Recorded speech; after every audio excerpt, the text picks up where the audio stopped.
Hey everybody, hi, it's Gretchen Shepherd here with Keeping It Real, Story and Art.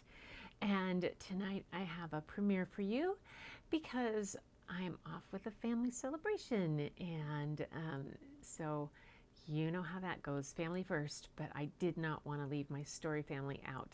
So I'm recording this premiere for you so that you can have a great story to listen to. If I get a chance, I'll hop on to the live chat with you guys, but I appreciate you being here so much. So thanks so much. And, give it a thumbs up on your way in or way out. And I appreciate it so much.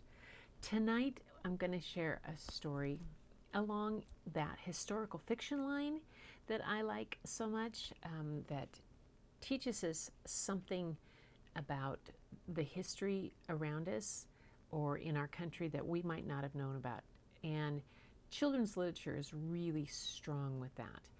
And oftentimes authors will take knowledge that they have of their own, or they'll find something, a tidbit out of history, and they will either recreate that original story, that true story, or take that as inspiration to create something that could have been as in historical fiction. And that's what we have tonight. The author is Jerdine Nolan, and the illustrator is James E Ransome. The book is Freedom Bird. And let me go over here to my screen share, and there it is.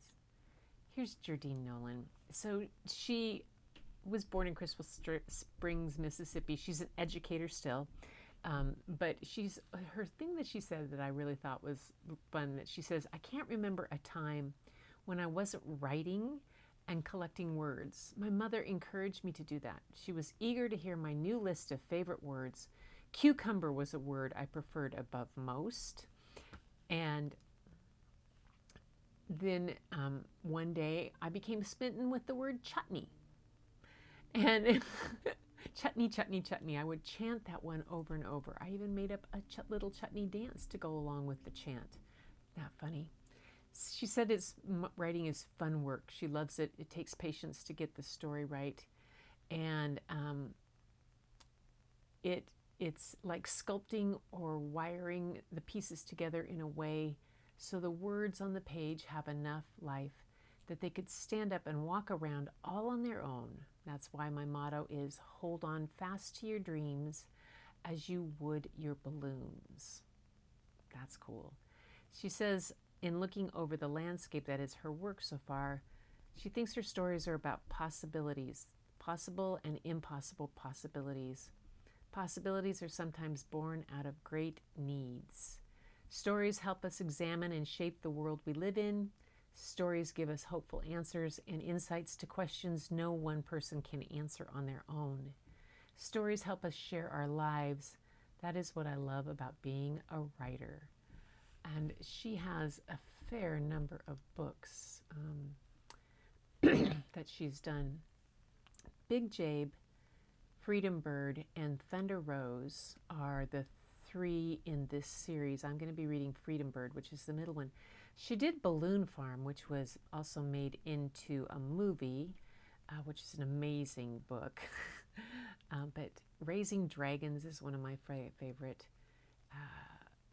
Oh my gosh, she's just really amazing in picture books and in chapter books. Calico Girl, this chapter book right here, middle grade novel, and Eliza's Freedom Road, which is a Dear America book, but Calico Girl, boy, they're beautiful. Layla, the Last Black Unicorn. Ooh, I might have to get that for my granddaughter, Layla. That sounds good. Anyway, she is the author of tonight's book. The illustrator is this gentleman right here, James Ransome, and he is quite well known. He was named one of 75 authors and illustrators everyone should know. He's won Coretta Scott King honor for illustrator for a couple of books, three. He's the author of, or the illustrator for Uncle Jed's Barbershop, which was an ALA notable book and is currently being shown as a feature on Reading Rainbow. And it is absolutely an amazing book. The illustration, Old Dog was one of his. Let My People Go. The other, just so many books that he's done. He was not raised in an art community in being exposed to artists and illustrators and museums and that. He was raised in North Carolina. He said he didn't have access to that, but it went on to, he started drawing cars and hot rods and then cartoons, and he borrowed the few how to draw books that they had on the library shelves, and it went on from there. He got into photography. He learned the art of cropping and then animation of his own things, and he earned his Bachelor of Fine Arts degree in illustration from Pratt Institute in Brooklyn. And it was an art history classes at Pratt that discovered artists such as Mary Cassatt, John Singer, Sargent Winslow Homer, Edgar Degas, and Joaquin Sorolla, all of whom had a major influence on his style of painting. So he goes on to talk about that. He says that illustrating books is so exciting because that each book has a special voice. My approach toward each is different, whether it be through my choice of palette, design, or perspective. There is always a desire to experiment and explore what makes each book unique. That's pretty special. So for this book, Freedom Bird, the author, I'm going to do a little different. I'm going to read the author's note first because of her reference and approach to storytelling and why it's just, I want to, just because. So telling stories helps us to make meaning and sense of the world. There's a power in storytelling. At its best, a story can help to instruct, soothe, or heal. Flying is often used as a motif for healing. Yes, we know somebody who likes to soar to heal. In this very group. I think that's her tagline. Folklore is filled with myths, legends, and stories of the magic of flight. In storytelling and literature, the metaphor of flight and flying is often used to set the imagination free. Many enslaved Africans used this metaphor in order to escape the misery they had to endure. But before I get too far ahead, it is best that I return to the beginning to fetch what must not be lost or left behind. And I think that's really key to so many of these storytellers is the need with historical fiction to not lose or leave behind some of these stories or events or things that shaped their own culture or family or region. It was Big Jabe, that's the name of the book, who started me on this story path. In it, I imagined a multi-generational narrative of an African-American family who lived in North Carolina on the fictional plantation of Simon Plenty from the 1820s to the 1880s. My goal was to create 3 stories, meant to sit side by side, each one supporting the other story: Big Jabe, Freedom Bird, and Thunder Rose. Whereas Big Jabe may imply the escape to the north, Freedom Bird fills in the story of an escape to the west. It is specifically the story of the mother of Thunder Rose, Millicent Magruder, nee Wheeler, and how she went west. And so now you know everything. But do you? You haven't quite heard the story yet. So let's get to that. Let's see. There we go. Here we go. Freedom Bird by Jerdine Nolan and James E Ransome. Look at that.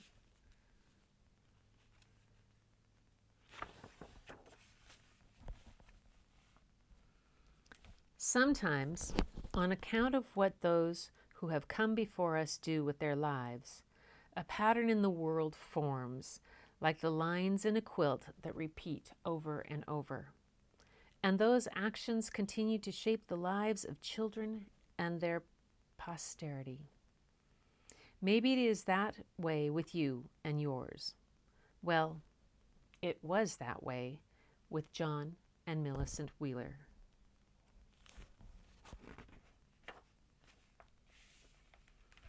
Now, you know, even before I tell you, there was nothing civil about that war.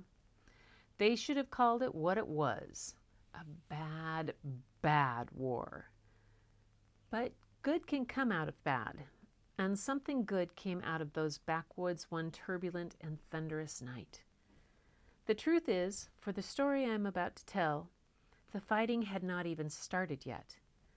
But it was nigh on close and getting closer, which is what kept up all of the shouting.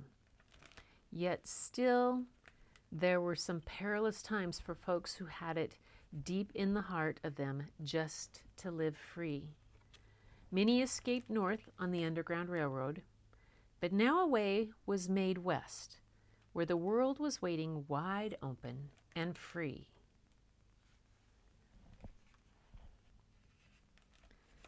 Like every other slave on Simon Plenty's plantation, John and Millicent suffered one hurt and heartbreak after another.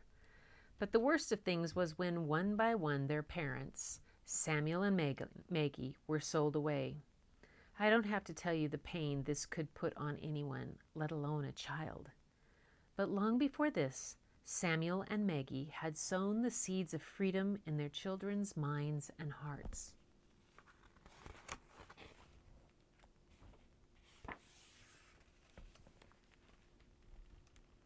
Back in the long ago days, Samuel and Maggie had told their children when they wanted to and could remember how, our people could fly away in freedom as free and easy as any bird. There is beauty and music in the flight of birds. Listen for the song. It is the song for the soul, a dance for the heart.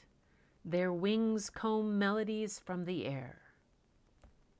Millicent and John had taken to those old tales of flying. In the brightness of day, the stories seemed like fancies concocted to soothe a battered brow. Yet and still, they carried the dream with them as they toiled the fields until it began to weave and wrap itself around them like a quilt. It began to take root in their hearts and minds. Anyone living knows it is a want and desire so deep to human feeling, so brave to human spirit, any human heart would cry out, "Go ahead, go ahead, be free, be free. Remember, oh remember how to make yourselves free." Maybe such a time will come for you, Samuel and Maggie told their children.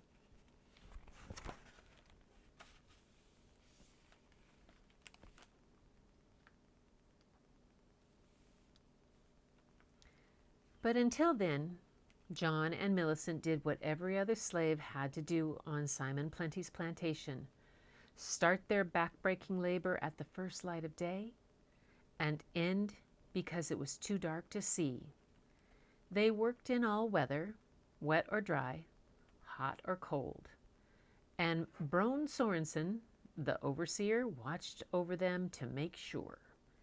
As they labored in the fields, John and Millicent wished and dreamed and imagined.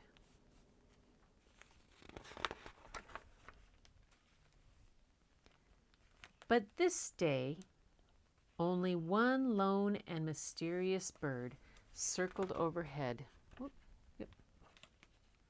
Beholding such majesty with no ties or bounds, to put it, Sorensen in a merciless bounds to it put Sorensen in a merciless mood. Adept and ready with his cruel edge leather, he supposed he could yank the bird right out of the air. Take an aim at that beauty, the lash split the air. Light flashed across the sky. All movements and music stopped. The act created a great wrong that in time would need to be made right. Ha! Landed it! Sorensen laughed. The strange bird fell at Millicent's feet. She reached for it. Leave it! He barked his ugly command.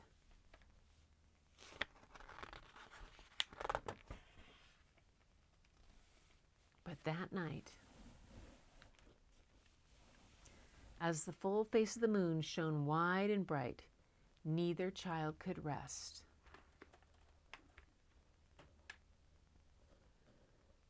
Neither child did sleep.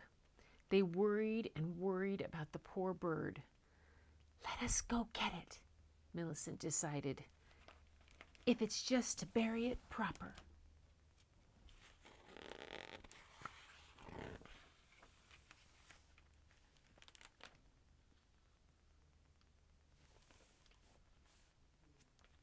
Discovering life was left in it yet. They carried it home.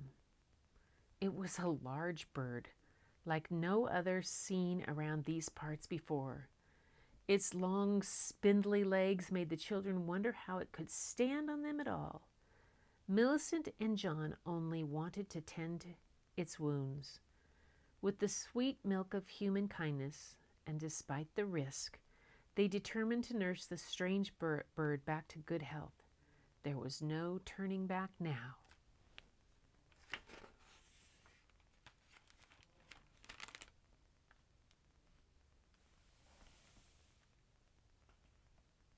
But the next morning, more misery ripped at their hearts. John was hired away to Mr. Findley's farm to help with the ginning. No telling how long he would be gone. To help with the ginning. No telling how long he would be gone. 5, 6, 7 months, the better part of a year? You be strong now, John whispered to his sister.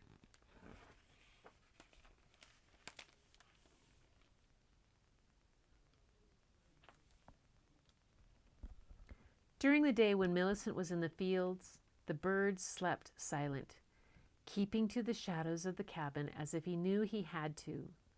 But at night, when she returned, its feathers, black as jet, seemed to glow like burning coals, lighting the room as though by many candles. Standing as tall as Millicent, the bird had a wingspan that filled up the room. The cooing, warbling music it made sounded like the song of water falling down upon rocks. Millicent listened, learned its sounds and its ways. She was never frightened of it. She played games with the bird. They developed a trick. The bird standing behind her would stretch out its wings. From the shadow they formed, it felt to Millicent that she had grown her very own wings, and she could indeed fly. Now, more than ever, she wished, she dreamed. Finally, 4 months to the day, the ginning done, John returned home. The children were together again, but happiness was not long. Made to work a grown man's day and carry a grown man's load, John was left too tired and beaten to hold on to the desire and the dream. Secret word came to them that in 1 week's time, John would be sold to a farm in faraway Georgia. Now was the moment to set the dream free.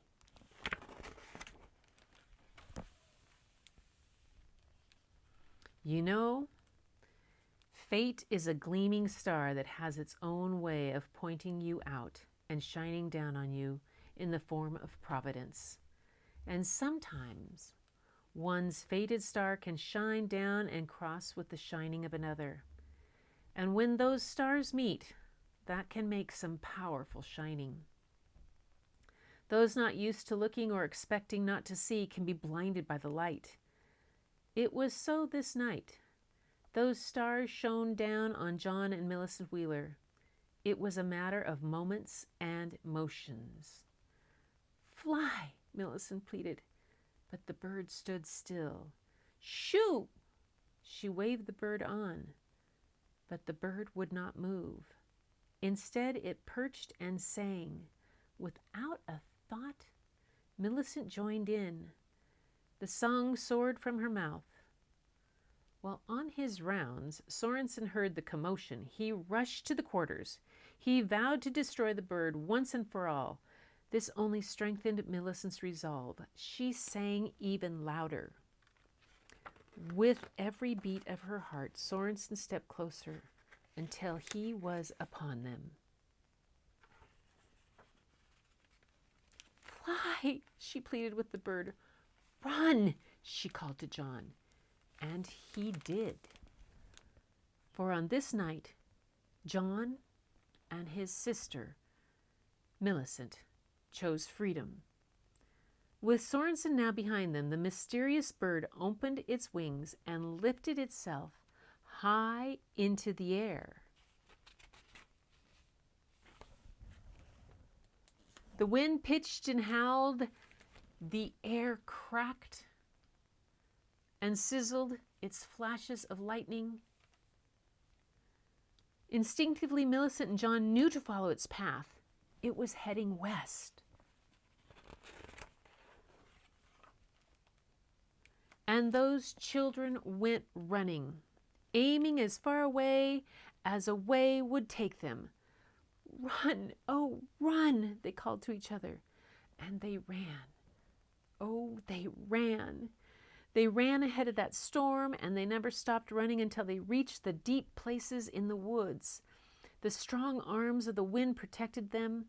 No search team could get to those children past that storm.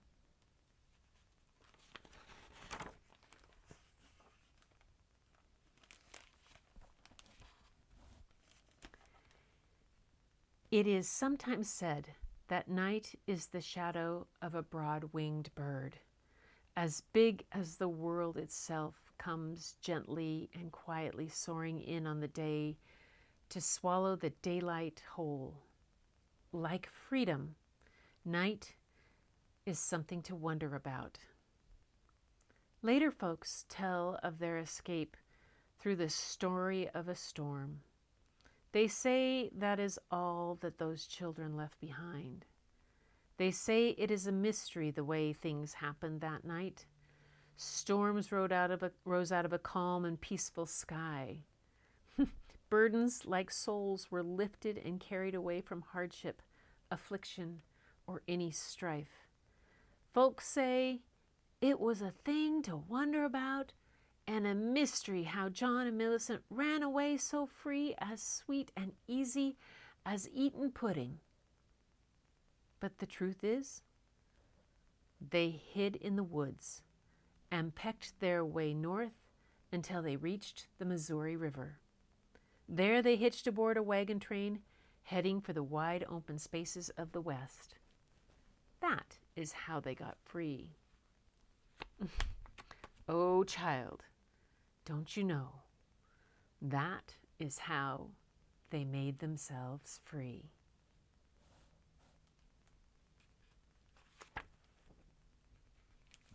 And there was the author's note. Oh, wow. Freedom Bird, a tale of hope and courage.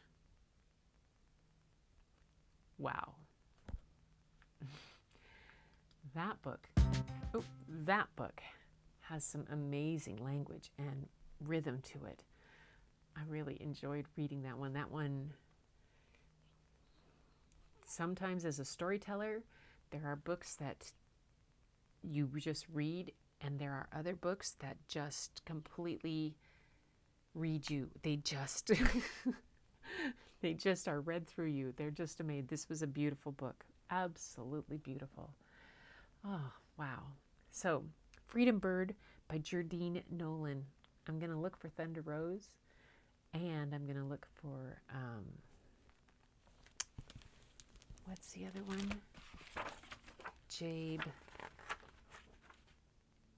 Big Jabe. I think those two need to be read sometime too. But for now, that's it for today's story. Thanks for joining me, and as always, it is an honor when you bring me into your home and let me share these stories with you. Thank you for joining me on this storytelling journey. Today I tried a little bit of different things on how to do it. I used the camera on my iPad to look so you could see. Then I had my overhand for the book, just to try something a little different. Ecamm lets me do all of that stuff. It's so great. But anyway, thank you so much for joining me, and I will see you on the next time. I appreciate it if you give me a thumbs up on your way out. But until then, until next time, keep looking for the beauty hidden in plain sight. It's all around. It's everywhere. The easiest place, though, well, maybe not the easiest, but the place I can guarantee that you will find it is if you go and look in the mirror. Until next time.